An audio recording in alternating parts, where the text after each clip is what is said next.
অনেকেই বলে যে কোমর থেকে ব্যথা পায়ের আঙ্গুল পর্যন্ত চলে যায়।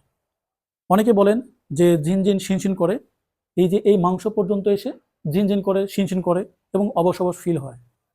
আসসালামু আলাইকুম, welcome to back physio tips by doctor Saiful. অনেকেই আমাদের চেম্বারে কোমরের ব্যথা নিয়ে আসেন।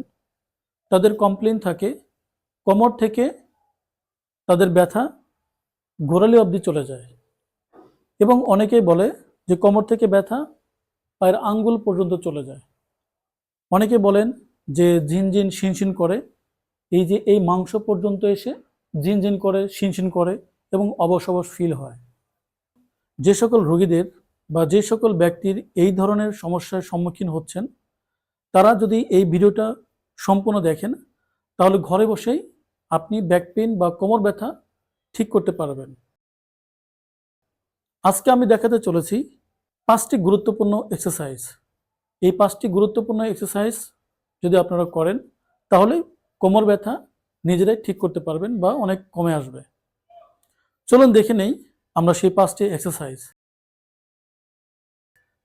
শুরুতেই আমরা দুইটা হাত আমাদের কবজিটাকে এইভাবে পজিশনে রেখে বুকটাকে উপর দিকে তুলতে থাকব,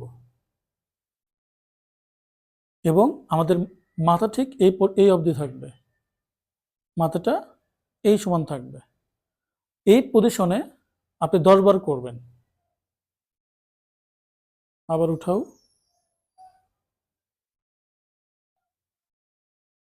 আবার উঠাও। এভাবে 10 বার করবেন, 10 সেকেন্ড হোল্ড করে রাখবেন। প্রতিবারই যখন এই পর্যায়ে আসবেন তখন 10 সেকেন্ড হোল্ড করে রাখতে হবে। 1 নম্বর এক্সারসাইজ চলে গেল। 2 নম্বর এক্সারসাইজ। 2 নম্বর এক্সারসাইজটা আমরা এই যে কোমরের যে পেইনটা এদিকে চলে আসে, এর কারণে যাদের এই মাংসপেশিগুলো বা উইক থাকে, তাদের ক্ষেত্রে কোমরে ব্যথা হওয়ার চান্স বেশি থাকে। এখন আমরা যে এক্সারসাইজটি করব, এই পজিশনে থেকে পাটাকে সোজা উপরের দিকে তুলব, পাটাকে আস্তে আস্তে উপরের দিকে তুলব।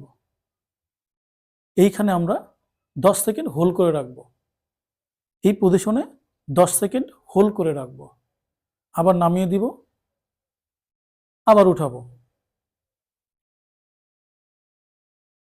এই ব্যায়ামটি আপনি 20 বার করে করবেন, প্রতিদিন 3 বেলা করে। এরপরে যে এক্সারসাইজটি আমরা করব, এটা ঠিক এই পজিশনে থেকে 4 হাত পা একসাথেই আমরা করব। 2টা পা একই সাথে উঠবে এবং 2টা হাত একই সাথে উঁচু হবে। এই পজিশনটা বাটারফ্লাই বা সুপারম্যান পজিশন। এই পজিশনে আমরা এই এক্সারসাইজটি করব। এতে আমাদের ব্যাকআপ কোর মাসেল অনেক স্ট্রং হবে। আবার করি, ঠিক এই পজিশনে এভাবে আমরা 20 বার করব এবং মাঝখানে 10 সেকেন্ড হোল্ড করে রাখব। এখন আমি যে এক্সারসাইজটি দেখাবো, তার জন্য আমাদের চিত হয়ে শুতে হবে, মানে ফেস আপ থাকতে হবে। রেখে এই পজিশন থেকে আমাদের পাটাকে সোজা উপরের দিকে তুলব। আমরা এভাবে সোজা উপরের দিকে তুলব। এই পজিশনে 10 সেকেন্ড হোল্ড করে রাখব। উঠাও, উঠাও।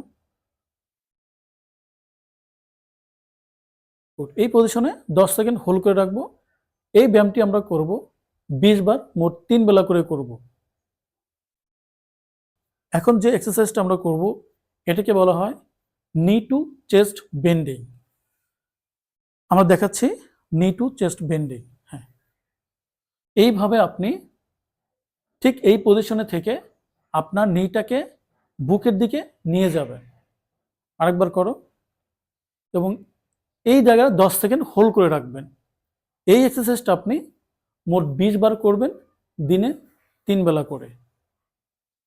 এখন আমরা যে এক্সারসাইজটা দেখাবো, এটা হলো মোবিলাইজেশন বা সেলফ মোবিলাইজেশন। কিভাবে আপনি করবেন, যেটাতে যে নার্ভটি কম্প্রেশন হয়ে আছে সেই নার্ভের একটা মোবিলাইজেশন হবে। এখন তো শুরুতেই আমরা এই হাঁটুটাকে বেন্ড করব, তারপরে এই হাঁটুর এই জায়গায় গিয়ে এটাকে লক করে দিব। ঠিক এই পজিশনে থাকবে। রাখার পরে এই হাত দিয়ে এটাকে নিচ দিকে চাপ দিবে এবং এদিকে এই হাত দিয়ে এদিকে ধরবে, ধরে এইভাবে চাপ দিবে। তুমি নিজে করো। ঠিক এইভাবে 20 বার করবেন, দিনে 3 বেলা করে করবেন এই এক্সারসাইজটা।